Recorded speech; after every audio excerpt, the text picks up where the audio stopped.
4장 17절로 마지막 26절까지인데요. 신약성경 191페이지입니다.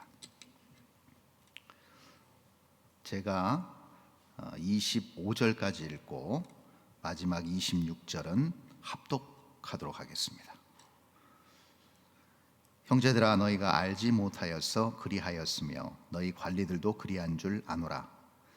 그러나 하나님이 모든 선지자 입을 통하여 자기의 그리스도께서 고난받으실 일을 미리 알게 하신 것을 이와 같이 이루셨느니라. 그러므로 너희가 회개하고 돌이켜 너희 죄 없이 함을 받으라. 이같이 하면 새롭게 되는 날이 주 앞으로부터 이를 것이요 또 주께서 너희를 위하여 예정하신 그리스도 곧 예수를 보내시리니 하나님이 영원 전부터 거룩한 선지자들의 입을 통하여 말씀하신 바 만물을 회복하실 때까지는 하늘이 마땅히 그를 받아두리라. 모세가 말하되 주 하나님이 너희를 위하여 너희 형제 가운데서 나 같은 선지자 하나를 세울 것이니 너희가 무엇이든지 그의 모든 말을 들을 것이라. 누구든지 그 선지자의 말을 듣지 아니하는 자는 백성 중에서 멸망받으리라 하였고, 또한 사무엘 때부터 이어 말한 모든 선지자도 이때를 가리켜 말하였느니라. 너희는 선지자들의 자손이요 또 하나님이 너희 조상과 더불어 세우신 언약의 자손이라. 아브라함에게 이르시기를 땅 위의 모든 족속이 너희 씨로 말미암아 복을 받으리라 하셨으니, 다 함께 읽습니다. 하나님이 그 종을 세워 복 주시려고 너희에게 먼저 보내사 너희로 하여금 돌이켜 각각 그 악함을 버리게 하셨느니라. 아멘. 성경에 나타난 많은 초자연적인 기적의 역사들이 있습니다. 우리는 그 기적의 역사를 단순히 우연히 일어나지 않은 어떤 우연을 초월한 그러한 역사로 우리가 보고 있습니다. 단순히 어떤 일상에서 일어나지 않는 모든 어떤 물질 세계의 법칙을 초월한 어떤 기적의 역사를 성경은 이적이라고 표현합니다. 이적이라고 표현한 이유는 간단합니다. 그것은 뭐냐면 그 일어난 일이 단순히 초자연적인 어떤 기적의 역사만을 의미하지 않기 때문입니다. 그 기적을 통해서 분명히 하나님은 그 안에 하나님의 계획과 뜻과 의도를 담고 계시는 메시지가 들어있기 때문입니다. 그래서 성경에 나타난 수많은 기적들은 이적이라고 불리는 것이고, 그 안에 하나님의 숨은 뜻이 분명히 있다라는 겁니다.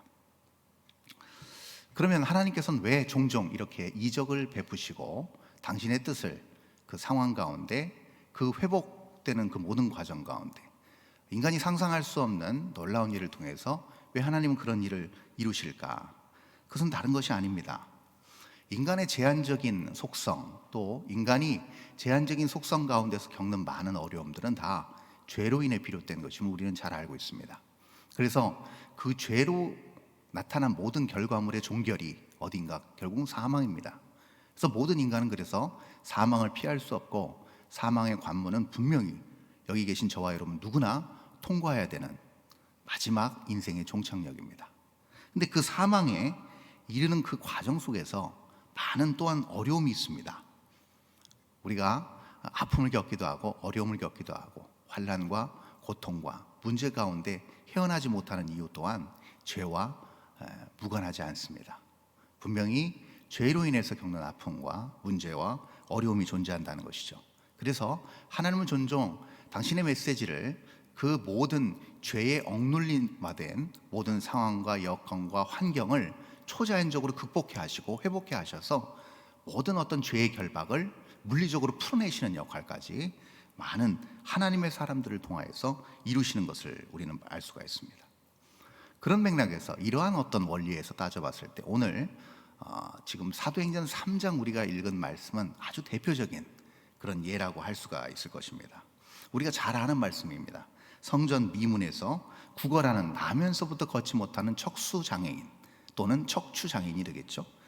그 장애인이 고침받는 사건이라고 우리는 잘 알고 있습니다.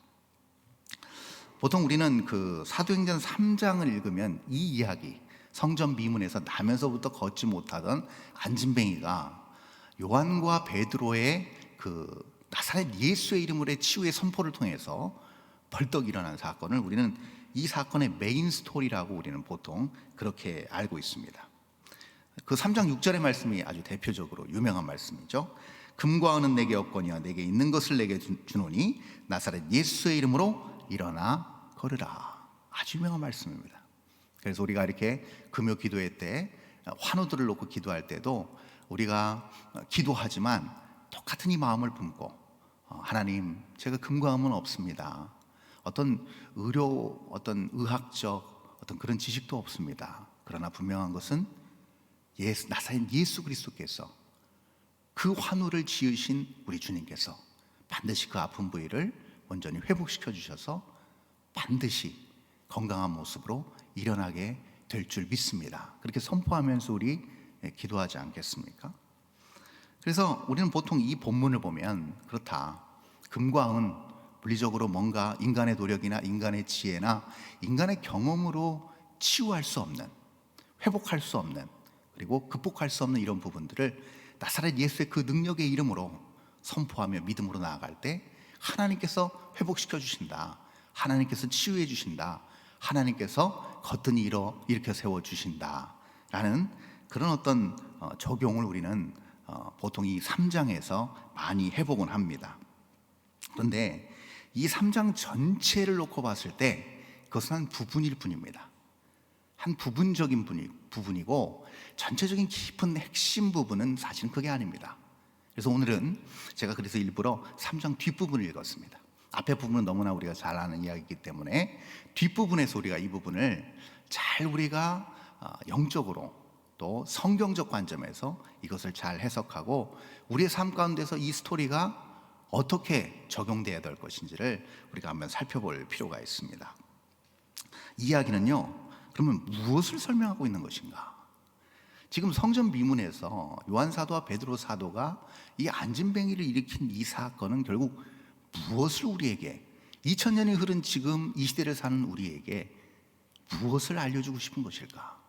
이 여전히 질병은 떠나지 않고 있고 과학과 의학 문명이 이렇게 초고도화된 이런 사회 속에서도 여전히 아픈 사람들은 많고 여전히 자신의 문제를 해결하지 못해서 전전긍긍한 사람들이 오히려 그때보다 더 많은 것 같은 현 시대를 사는 저와 여러분이, 그러면 어떻게 이 모든 부분들을 하나님 안에서 온전히 회복해 나갈 수 있을까라는 것을 우리는 한번 생각해 볼 필요가 있습니다. 그것은 무엇이냐면 바로 이 부분에서 우리가 잘 살펴볼 필요가 있습니다. 그것은 무엇이냐면, 이런 보통 이렇게 생각합니다. 성경에서 예수님을 통해서 치유를 받든 또한 사도들을 통해서 치유를 받든 그 치유를 받고 나서 보통 우리는 해피엔딩으로 끝납니다. 그렇죠? 근데 여러분, 제가 질문 하나 드리겠습니다. 이 성전 미문에서 고침받은 이 사람의 그 다음 생이 궁금하지 않으세요? 어땠을 것 같아요? 그가 가만히 있었을까요? 아니겠죠. 나면서부터 걷지 못했던 그가 나사렛 예수의 이름으로 기적적으로 고침을 받은 이후에 그의 삶은 분명히 예전과는 다른 삶이었을 것입니다. 그거 하나는 확실하다는 겁니다. 그럼 결국 무엇인가? 해피엔딩으로 끝나는 것이 아니라 이 지금 3장의 이야기는 무엇을 얘기하고 있는 거예요? 무엇인가 새로 다시 전환되어서 시작되는 걸 의미하고 있는 겁니다. 그래서 사도행전 3장의 이야기가 들어가 있는 겁니다. 예수님께서 승천하시면서 말씀하셨습니다. 1장 8절에 그 유명한 말씀, 성령이 너에게 임하시면 너희가 권능을 받고 온 유대와 예루살렘과 온 유대와 사마리아와 땅끝까지 이르러 내 증인이 되리라 하는 그 선포의 그 예언이 그대로 오순절 다락방으로부터 시작됐습니다. 마가의 다락방에서 그 시작된 그 복음의 불길은 교회를 세웠습니다. 교회를 탄생시켰고 그 교회의 탄생을 통하여 어떤 일이 벌어졌습니까? 교회에 속한 모든 사람들이 하나님의 성령의 놀라운 은혜를 입어 새로운 삶으로 이 세상을 점점점 바꿔나가는 것을 볼 수 있습니다. 그리고 그게 베드로를 중심으로 시작됐던 전반부가 바울로 넘어가면서 바울 역시도 9장에서 전혀 다른 삶으로 새로운 삶을 시작하면서 그 역시도 또 다른 은혜의 삶을 살아가는 모습으로 사도행전은 그렇게 나타나 있고, 더 중요한 것, 마지막 28장 맨 마지막에는 거침없이 복음을 증거하는 사도 바울의 모습으로 끝납니다. 해피 엔딩이 아닌 무엇인가 계속 연결되고 있는 모습으로 28장은 그렇게 마무리됩니다. 그 얘기는 무슨 얘기일까요? 오늘 이 이야기는 새로운 시작을 알리는 서막과 같다는 겁니다. 그것이 중요하다는 겁니다. 그것을 저는 이렇게 명명하고 싶습니다. 은혜의 때의 출발이라는 겁니다. 뭐라고요? 은혜의 때의 출발이라는 것이죠. 이것이 매우 중요하다는 겁니다. 여러분, 오늘 저와 여러분이 하나님 앞에 은혜를 받았기에 이 자리에 나왔고요, 은혜를 사모하기에 이 자리에 나온 줄 아는데요, 예수 그리스도를 영접하고 신앙생활 한 지가 굉장히 오래되셨을 겁니다. 근데 여전히 우리가 오랜 세월 예수 그리스도를 믿고 은혜를 알매도 불구하고 우리가 놓치지 않아야 되는 중요한 성경적 원리가 무엇인가? 바로 내가 예수를 믿고 나의 삶이 180도 하나님을 향하여서 전환된 다음에 은혜로 출발했다고 한다면, 언제나 이 시간, 지금 이 순간에도 은혜는 새로 출발되고 있다는 그 영적 자세를 가져야 된다는 겁니다. 내가 은혜를 받고 여기까지 왔지만 오늘 이 자리에서 여전히 하나님은 나를 부르셔서 새로운 은혜의 출발점에 나를 세우신다는 그 마음으로 오늘 말씀과 기도와 찬양을 우리가 그렇게 드려야 될 것입니다. 은혜 많이 받았습니다. 너무나도 많이 즐겨 쓰는 표현입니다. 여러분, 은혜 많이 받았습니다. 어떤 때 쓰세요? 저도 이제 즐겨 쓰고 우리 성도님들 많이 은혜 많이 받았습니다, 목사님. 어떤 때 쓰세요? 자, 제가 여기에 대해서 굳이 설명은 안 하겠습니다. 왜냐하면 은혜 많이 받았습니다가 무슨 뜻인지 너무나도 잘 아시기 때문에. 근데 하나 정정을 할 필요가 있습니다. 보통 우리가 은혜 많이 받았다고 했을 때는요, 그것이 뭐와 연결되어 있냐면요, 대부분 우리의 감정적 요소와 연결되어 있습니다. 우리의 감정적, 다시 말해서 정확히 얘기하면 마음의 요소와 연결이 되어 있습니다. 그래서 내가 마음의 중심에서 뭔가 동요가 일어나고 마음의 중심에서 내가 100% 동의하는 그런 어떤 내용과 그런 환경과 그런 분위기가 조성됐을 때, 하나님 안에서 그게 옳다고 재확인되었을 때, 그때 우리는 은혜 받았다는 표현을 씁니다. 그래서 그것이 마음과 연결되는 경우가 굉장히 많다라는 겁니다. 그만큼 은혜는 중요한 것이고, 사실 은혜는 얼마든지 그렇게 우리가 우리 입 밖으로 남발해도 전혀 과하지 않은 아주 좋은 표현임은 분명한 사실입니다. 그런데 중요한 것이 있습니다. 그건 뭐냐면, 자, 제가 이런 표현을 한번 들려드릴 테니까 한번 맞는지 한번 보십시오. 은혜의 삶 들어보셨습니까, 여러분? 은혜의 삶 들어보셨어요? 드물죠. 은혜로운 말씀, 은혜로운 찬양, 은혜로운 기도, 집회, 이런 말씀 들어보셨을 거예요. 근데 은혜의 삶, 은혜의 자세, 이런 거 들어보셨어요, 여러분? 은혜의 의, 은혜로운 일, 이해는 되지만 잘 안 쓰는 표현입니다. 그렇죠? 은혜, 뭔가 이해는 되는데 사뭇 생소하게 다가오는 이유가 무엇일까요? 자, 이것을 정확하게 우리가 다시 한번 짚고 넘어가야 된다는 것이죠. 여러분, 이 은혜는요, 왜 이런 표현이 가능하냐면, 제가 지금 말씀드린 이 표현이 가능한 이유가 있습니다. 그것은 무엇이냐면요, 은혜는 우리가 다 아는 것처럼 결국 우리의 마음 중심을 넘어 우리 어떤 감정을 초월한 뭐와 관련이 되어 있어요? 죄와 사망에서 구원받은 하나님의 백성이 하나님의 일을 이루어가는 데 있어서 절대 빼놓을 수 없는 요소이기 때문에 그렇습니다. 다시요, 하나님의 전적인 구원의 은혜로 하나님의 백성이 하나님의 뜻대로 살아가는 데 있어서 절대 빼놓을 수 없는 것이 은혜이기 때문에 그렇습니다. 그래서 그 은혜는요, 삶과 분리될 수 없습니다. 그래서 그 은혜는요, 우리의 가치와 분리될 수 없고 우리의 삶의 태도와 분리될 수가 없는 게 은혜입니다. 이것을요, 사도 바울이 이렇게 아름답게 알기 쉽게 정리했습니다. 고린도후서 한번 볼까요? 고린도후서 6장 가보겠습니다. 1절과 2절입니다. 우리 다 함께 한번 읽어볼까요? 시작. 우리가 하나님과 함께 일하는 자로서 너희를 권하노니 하나님의 은혜를 헛되이 받지 말라. 이르시되 내가 구원의 날에 너를 도왔다 하셨으니 보라 지금은 은혜 받을 만한 때요, 보라 지금은 구원의 날이로다. 아멘. 자, 은혜가 이런 것이다. 즉 다시 말해서 지금 사도 바울이 정의한 그대로 구원받는 때, 그리고 그 은혜의 때가 시작됨을 통하여서 하나님의 일들이 은혜를 통해서 진행된다는 사실을 지금 바울은 다시 한번 우리에게 정리해 주고 있습니다. 자, 그렇다면 중요한 것은 무엇이냐면, 부름받은 성도들, 모든 사망의 문제와 고통과 아픔과 그 억압 가운데서 해방받은 모든 사람들이 은혜를 입었다고 한다면, 그 은혜를 입은 다음의 삶의 모습은 180도 바뀌어진 모습이어야 되고, 그 이후의 삶의 모든 족적은 어떤 삶의 태도와 모습과 방향이어야 됩니까?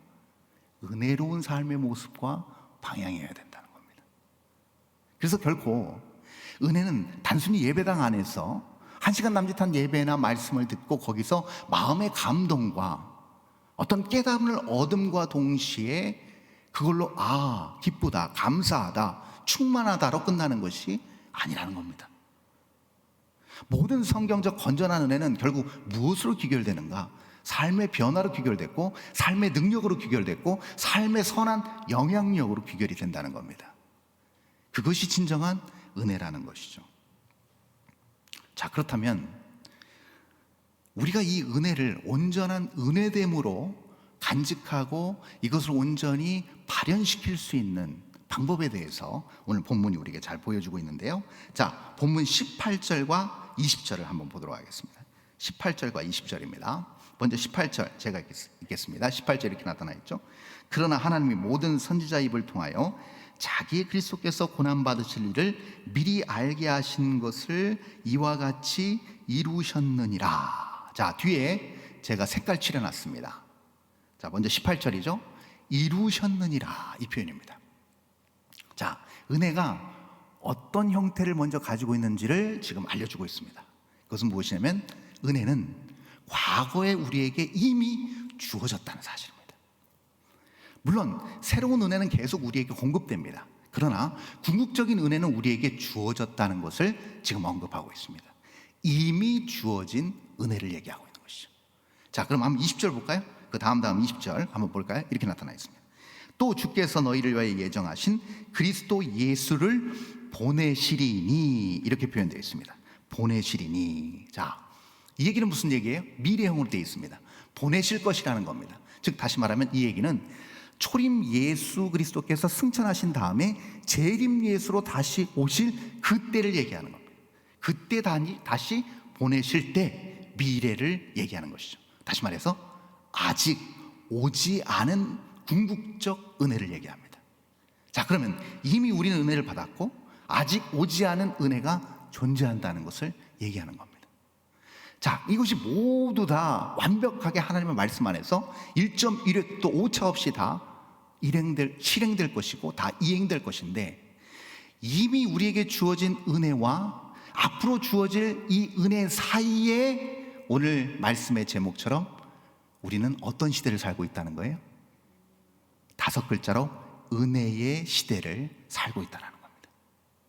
우리에게 주어진 은혜를 앞으로 완성될 은혜까지 붙들고 갈 모든 동력과 또 모든 어떤 환경과 영적인 어떤 모든 필요한 모든 것들은 다 무엇으로부터 비롯됐는가? 은혜로 비롯된다는 겁니다. 그래서 먼저 주어진 은혜 없이 살았던 구약시대의 사람들과 다르게 우리는 지금 현재 은혜가 충만한 시대에 살고 있다는 것이죠. 그것을 조금 더 궁극적으로 지금 베드로는 설교에서 설명하고 있는데요, 그 다음 절 이렇게 나타나 있습니다. 21절 보니까 이렇게 나타나 있죠. 언제까지 그러면 이 은혜를 간직하고 가야 되는가? 21절입니다.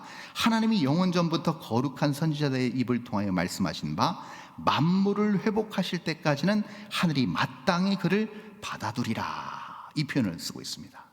만물을 회복하실 때까지 하나님께서는 예수 그리스도를 이 땅에 다시 보내시지 않고 받아두시겠다라고 표현하고 있습니다. 자, 그럼 그때까지 무엇을 해야 되는가? 만물이 회복된다는 얘기는 무슨 얘기입니까? 일정 부분만 회복된다는 거 아닙니다.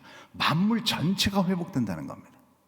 이것을 복음서적 관점에서 이렇게 표현할 수 있습니다. 복음이 땅끝까지 이르는 시기가 되겠죠.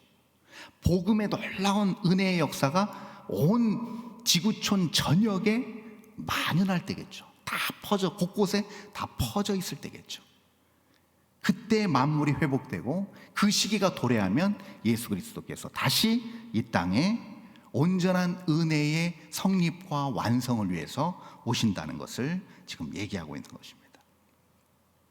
자, 그런데 우리는 보통 은혜는 그러면 지금 미리 받은 은혜 그리고 앞으로 완성될 은혜 사이에서 우리는 그 은혜를 지금 쥐고 가고 있는데, 자, 이런 관점에서 우리가 생각해 보면 우리가 일반적으로 그냥 은혜 받았습니다, 은혜를 받고 싶습니다, 이런 표현이 약간 좀 다른 관점으로 보이게 될 겁니다. 그냥 우리는 이렇게 생각합니다. 보통 은혜는 받고 소유하고 그냥 누리고 그것으로 감사하고 끝나는 정도로 우리는 그렇게 은혜를 약간 가볍게 보는 경향이 있습니다. 근데 여러분 잘 보시면요, 만약에 은혜가요 우리가 그냥 소유하는 소유적 개념이라고 한다면요, 그 은혜는 더 이상 은혜일 수가 없습니다. 뭐라고 불러야 됩니까? 그 은혜는요 당연히 은혜일 수가 없고 그것은 보상이 됩니다. 그리고 그것은 상급이 됩니다. 내가 무엇을 해서 얻은 보상이 내가 소유할 수 있는 것입니다. 내가 무엇을 했기 때문에 얻는 보상이 결국은 내 소유가 돼서 은혜와는 별다른 상관없는 내 것이 된다는 것이죠. 근데 여러분 알아야 될 것이 있습니다. 절대 은혜는 내가 소유하는 개념이 아닙니다. 이것을 우리가 놓치지 않아야 됩니다. 은혜는 소유하는 개념이 아닌 것을 이 다음 장인 사도행전 5장 4절에서 우리는 잘 살펴볼 수가 있습니다.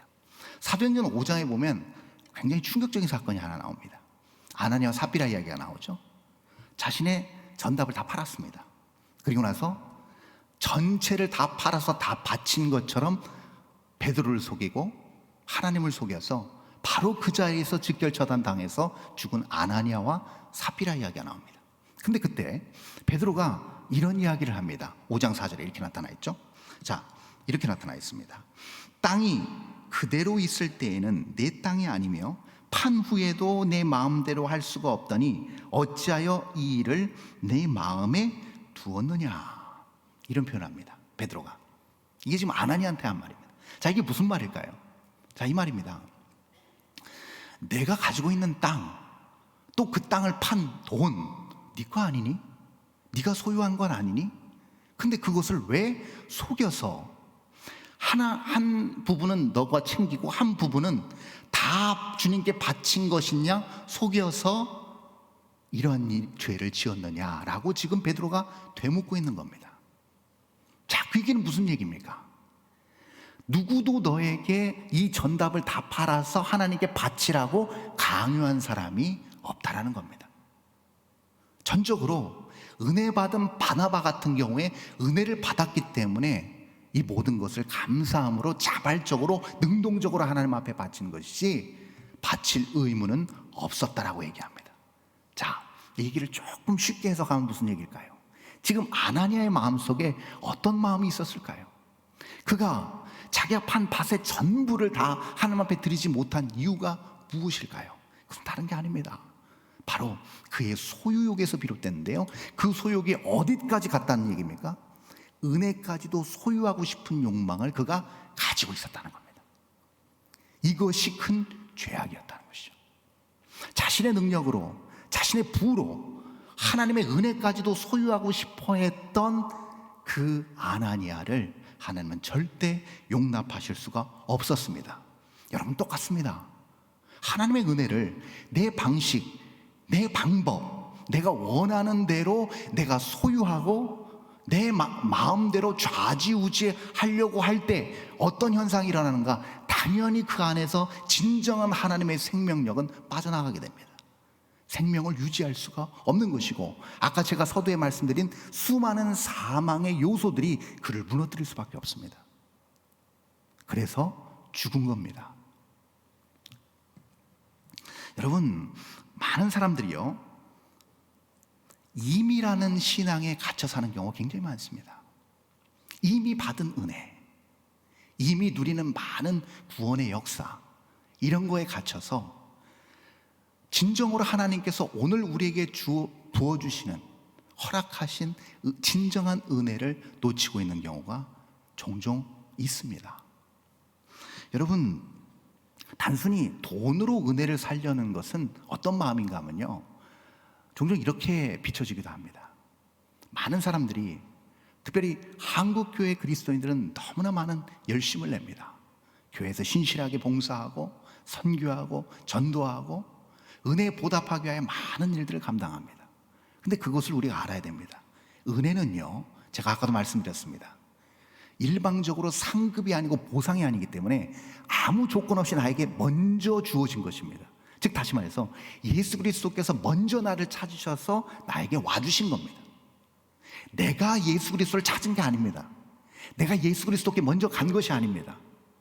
근데 수많은 고등 종교와 수많은 다른 종교들이 주장하는 바는 무엇인가 하면 먼저 찾으라는 겁니다.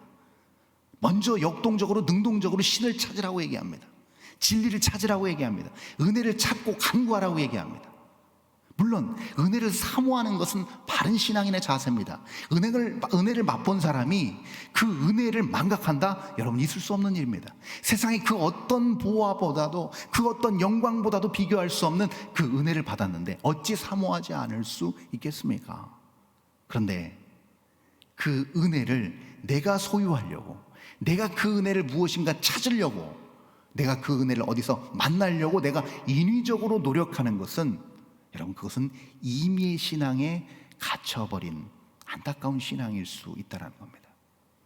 그래서 여러분, 이 생각을 내려놔야 됩니다. 내가 무엇을 하나님 앞에 잘해서, 내가 무엇을 하나님 앞에 업적을 쌓아서, 내가 무엇인가 다른 사람보다 더 많은 어떤 종교적 노력을 해서 은혜가 나한테 더 충만하게 임한다는 생각을 내려놓으셔야 됩니다. 여러분, 은혜는 절대 그렇게 임하지 않습니다. 그게 은혜의 광대함이고 우리가 가늠할 수 없는 은혜의 영역입니다. 이것을 우리가 알아야 된다는 것이죠. 여러분, 누가복음 18장에 아주 대표적인 은혜의 원리를 설명하는 예를 우리 예수님께서 말씀하십니다. 세리가 나오고 바리새인이 나옵니다. 그 유명한 기도 우리 아시죠? 근데 세리는 고개도 들지 못합니다. 죄인임을 고백하고 하나님이 내 기도를 받아주실까라는 그런 걱정과 염려와 근심 가운데 아주 겸손하게 불쌍하게 여겨달라고 하면서 기도합니다. 근데 반면에 바리새인의 기도는 어떻습니까? 이렇게 기도합니다. 하나님, 제가 저 세리와 창기와 같지 않은 것을 감사합니다. 제가 이렇게 하나님 앞에서 신실하게 신앙생활 할 수 있음을 감사합니다. 제가 은혜를 많이 받고 이렇게 했기 때문에 저에게 은혜를 많이 주실 줄 믿습니다 라는 것이죠. 그런데 우리 예수님은 어떤 기도를 하늘 아버지께서 받으신다고 하셨습니까? 세리의 기도를 받으신다고 말씀하셨습니다. 너무 아이러니한 거, 뒤에 흥미로운 사건이 또 하나 동일한 누가복음 18장에 등장합니다. 그게 바로 그 유명한 부자 청년 이야기입니다. 부자 청년이 이렇게 묻습니다, 예수님께. 제가 어려서부터 율법을 다 지켰습니다. 어떻게 해야 영생을 얻을 수 있나요? 랍비여 라고 물었을 때, 그때 예수님께서 이 말씀을 하셨습니다. 그 청년이 부자인 고로 너의 모든 재산을 다 팔아 가난한 자들에게 나눠주고 나를 따르라. 여기서 우리 다시 한번 우리가 조심해서 생각해야 될 것이 있습니다. 그것은 무엇이냐면, 여기서 우리 예수님은 조건을 말씀하고 계신 것이 아닙니다. 내가 가지고 있는 모든 소유를 다 팔아라. 그러면 은혜를 내가 줄게 이 얘기하고 계신 게 아닙니다, 여러분. 중요한 것은 무엇이에요? 다 팔아서 나눠주라가 아니라 나를 따르라가 중요한 겁니다. 그게 예수님의 맹점입니다. 그럼 그 얘기는 무슨 얘기예요? 예수님을 따르고자 하는 마음을 갖기 위해서 재산을 다 팔아서 나눠주라는 겁니다. 왜냐하면 이 부와 이 돈이 예수님을 따르는데 걸림돌이 된다는 것을 예수님께서 잘 아셨습니다. 그래서 이것을 다 팔고 나누어주고 빈손으로 나를 따르라고 말씀하신 겁니다. 은혜의 중요한 성질을, 은혜의 중요한 방편을 우리 예수님께서 다시 한번 소개하고 계신 것입니다. 한번 볼까요? 누가복음 18장 29절 30절입니다. 자, 한번 다 함께 읽습니다. 시작. 이르시되 내가 진실로 너희에게 이르노니 하나님의 나라를 위하여 집이나 아내나 형제나 부모나 자녀를 버린 자는 현세 여러 배를 받고 내세 영생을 받지 못할 자가 없느니라 하시니라. 아멘. 중요한 것은 은혜는 결국 내가 과거에 무엇을 얻었고 상상할 수 없는 놀라운 은혜를 받았기 때문에 내가 무엇인가를 지금 더하면, 영적으로 내가 조금 더 성장하면 더 많은 은혜를 받겠다는 이 생각을 내려놔야 된다는 겁니다. 부자 청년처럼 무엇인가를 다 지키고 무엇인가 내가 더욱더 내 안에서의 어떤 율법을 더욱더 완성화시키면 내가 진리와 은혜에 더 근접할 수 있다는 생각은 내려놔야 된다고 우리 예수님께서 다시 한번 말씀하고 계신 겁니다. 또 다른 경우가 있습니다. 그것은 뭐냐면 아직의 신앙에 머물러 있는 경우입니다. 이 아직의 신앙은 뭐냐면요, 이겁니다. 정반대입니다. 이묘한 내 능력과 내 의지로 은혜에 도달할 수 있다고 생각하는 사람이 임의의 신앙의 소유자라고 한다면, 아직의 신앙의 소유자는 무엇인가? 은혜를 별로 기대하지 않습니다. 은혜를 별로 기대하거나 기다리지도 않습니다. 그리고 아직 은혜가 임하지 않았는데 예수님 다시 오시면 예수님이 다 해결해 주실 것이라는 소극적이고 막연한 생각으로 안일하게 자기의 삶을 살아가는 모든 사람들을 우리는 아직의 신앙이라고 볼 수가 있을 것입니다. 그래서 이 사람들은요, 현실 도피적입니다. 그러다 보니까 어떤 일이 생깁니까? 오늘 하나님께서 우리에게 주시는 그 은혜를 감지하지 못합니다. 지금도 다 오른손으로 나의 손을 꼭 잡고 계시고 나와 함께 하시는 그 임마누엘의 하나님을 도무지 찾을 재간이 없습니다. 그러니 매 삶이 어떻습니까? 불만족투성입니다. 감사가 그 입에서 나오지 않습니다. 여전히 죄에 눌려 있습니다. 여전히 삶의 고통 가운데 짓눌려 있습니다. 그럼에도 불구하고 하나님의 은혜를 간구하지 않습니다. 막연한 믿음으로 언젠가는 하나님이 해주시겠지라는 생각으로 안일하게 모든 사태를 수수방관하는 수준에 이르게 된다는 겁니다.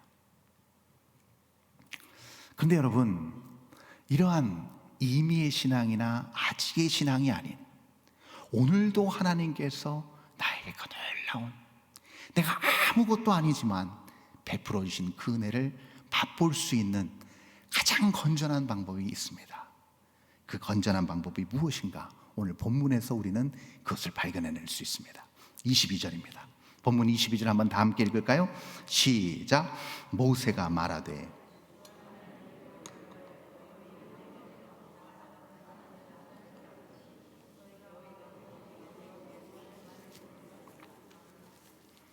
네, 그의 모든 말을 들을 것이라. 예수님이 말씀하신 그 모든 말씀을 들을 것이라. 이것이 오늘의 핵심이고 정답입니다. 오늘 이 밤에 우리가 결단해야 될 것이 바로 이것입니다. 은혜를 가장 건전하게 받고 은혜를 통하여서 하나님의 놀라운 사명과 역사를 이룰 수 있는 방법 무엇인가? 하나님의 말씀을 듣고 순종하는 겁니다. 너무나도 뻔한 대답 같지만 이 방법밖에 없습니다. 볼까요? 이 은혜가 진정으로 은혜로서 우리에게 큰 지대한 영향력을 미치고 죽은 사람까지도 생명으로 이끌 만한 능력의 은혜로 존재하는 이유가 무엇일까요? 그것은 단 하나입니다. 왜냐면요, 죽으실 수 없는 그 하나님의 아들이신 그분이 꾸역꾸역 말씀에 죽기까지 복종하신 결과물이기 때문입니다. 절대 죽으실 수 없는 그분이, 절대 처절하게 죄인이 되실 수 없는 그분이 하나님의 말씀에 자기를 꾸역꾸역 꾸겨 넣으셨습니다. 그랬더니 그것이 오늘 우리가 아는 그 은혜로 영구히 자리 잡았습니다. 그래서 사도 요한은 이렇게 고백하지 않습니까? 그의 복음서 1장 14절에서 말씀이 육신이 되어 우리 가운데 거하심에 아버지의 독생자의 영광이요, 뭐가 충만하더라? 은혜와 진리가 충만하더라라고 한 겁니다. 어찌 이 세상 만물, 우주 만물을 지은 그 말씀 되신 예수 그리스도가 비천한 육신을 입고 이 땅에 오실 수가 있었겠습니까? 단 하나의 이유입니다. 그것은 하나님의 말씀에 순종하겠다는 의지적 결단입니다. 자발적 결단입니다. 그것이 은혜를 충만하게 했답니다. 그러니 보십시오, 우리 역시도 그 공식과 원리는 그대로 우리 삶에 적용됩니다. 두려우십니까? 문제에 억눌려 계십니까? 힘드십니까? 앞이 보이지 않습니까? 도무지 내 삶에서 뭔가 회복될 만한 기미가 전혀 보이지 않습니까? 그 자리, 그 순간 하나님의 말씀에 순종하십시오. 하나님의 말씀을 들으십시오. 그리고 되든 안 되든, 이해가 되든 안 되든 하나님의 말씀 그대로 순종의 한 걸음을 내디디십시오. 그럼 그 순종의 한 걸음을 통해서 밟는 그 영역, 한 스텝 한 스텝이 하나님, 하늘로부터 임하는 하나님의 영광과 은혜가 그 자리에 충만하게 드리워지게 될 것입니다. 여러분, 이러한 놀라운 은혜를 누리게 될 때 결국 어떤 일이 벌어지는가, 오늘 본문 마지막 25절, 26절이 그것을 명확하게 우리에게 다시 한번 확인시켜 줍니다. 자, 25절, 26절입니다. 너희는 선지자들의 자손이요, 또 하나님이 너희 조상과 더불어 세우신 언약의 자손이라. 아브라함에게 이르시기를 땅 위의 모든 족속이 너희 씨로 말미암아 복을 받으리라 하셨으니. 26절 다 함께 읽습니다. 시작. 하나님이 그 종을 세워 복 주시려고 너희에게 먼저 보내사 너희로 하여금 돌이켜 각각 그 악함을 버리게 하셨느니라. 아멘. 결국은 궁극적인 목적이 무엇일까요? 은혜를 주입시킴으로 말미암아 그 모든 지역이 복을 받게 하기 위함이라고 다시 한번 말씀하고 계신 것입니다. 여러분, 은혜는 절대 우리가 소유할 수 없고, 하나님의 말씀으로 임한 그 은혜를 우리가 부여잡고 순종하게 될 때 그 은혜는 반드시 우리의 삶 어딘지 모르지만 우리의 삶 곳곳에 아름답게 배어져 나와 그것이 흘러넘치게 될 것입니다. 은혜가 흘러넘치는 그 자리는 오늘 베드로 사도의 이 설교의 마지막 결론의 선포처럼 반드시 하나님이 주시는 복으로 충만하게 채워질 것입니다. 이러한 놀라운 은혜를 누리고 또 이 은혜를 흘려보내므로 우리가 선 그곳이 하나님의 복이 많은 복되고 아름다운 곳으로 변모해 나가는, 그리고 결국은 이 모든 만물이 그런 하나님의 복으로 충만해져 주님 다시 오시는 그날 마라나타 손 들고 주님을 영접하고 진정 영원한 하나님께서 부으시는 복의 상급을, 그 은혜의 귀한 산물을 온전히 받아 누리는 저와 여러분 될 수 있기를 바랍니다. 기도하겠습니다. 하나님 감사합니다.